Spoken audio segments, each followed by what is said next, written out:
கார குழம்பு வச்சாலே இப்படித்தான் பொழுதிக்கும் கக்கூஸ்குள்ளே இருக்கணும் போல இருக்கு.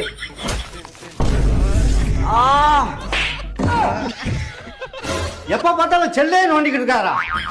படிக்கிறதுக்கு செல்ல வாங்கி கொடுத்தா எப்ப பார்த்தாலும் கேம் விளையாண்டுக்கிட்டு இருக்கான். வணக்கம்டா. இப்பா போன தொலைச்சிட்டேன்பா. ரெண்டு வீட்டு கல்யாணத்துக்கு போனோமா, கட்டிங் அடிச்சோமா, கம்முன்னு வீட்டுக்கு வந்தோமான்னு இருக்கணும். அதை விட்டுப்புட்டு புல்லா குடிச்சு மட்டையாயிட்டு சாக்கடைக்குள்ள படுத்து கிடந்து அதை உன் மாமனார் பார்த்து செல்ல எடுத்து வந்து என் கையில கொடுக்காரு. இப்பவே உன் மகன் இந்த குடி குடிச்சிட்டு ரோட்ல வாந்தி எடுத்துட்டு கிடக்கான உன் மகனை நம்பி என் பொண்ணை கொடுத்தா என் மகன் வீட்டுல வாந்தி எடுக்க மாட்டா, உன் மகன் ரோட்ல தான் வாந்தி எடுத்து கிடப்பா அப்படின்னு சொல்லாம சொல்லிட்டு போறேன். யோ உனக்கு விஷயம் தெரியாம பேசாதறான். நேத்து நானும் அவர்தான் உட்காந்து சரக்கு அடிச்சுக்கணும். அவர் கட்டி நான் சேர்த்து அடிச்சிட்டேன். அதான் வந்து உன்னை போட்டு விட்டுட்டு போறாரு. ஆயிரம்